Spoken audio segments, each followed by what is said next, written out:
no matter how many layers he wore. He would wake in the dead of night to the sound of footsteps outside his door. But when he looked, there was no one there.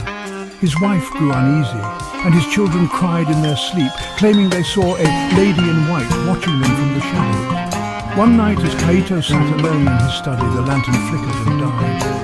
The room plunged into darkness, and the air grew heavy with the scent of cherry blossoms.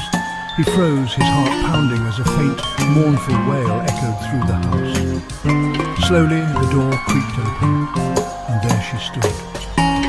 Aiko's ghostly figure hovered in the doorway, her eyes filled with sorrow and rage. Her voice, a haunting whisper, filled the room. You promised we would be together." Kaito fell to his knees, tears streaming down his face. "I'm sorry, Aiko, I was a coward. Please forgive me." But forgiveness was not what she sought. Her hand, cold as ice, reached out and grasped his wrist.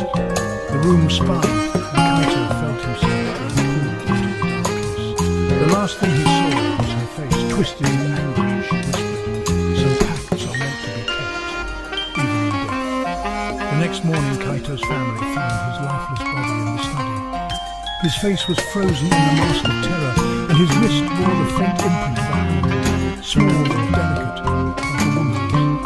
The villagers whispered of the Yurai who haunted the forest, a spirit bound by a love that transcended life and death. To this day, travellers who pass through Hanamura speak of a ghostly figure beneath the ancient cherry tree. They say if you listen closely on a quiet night, you can hear her mournful whisper carried on the wind.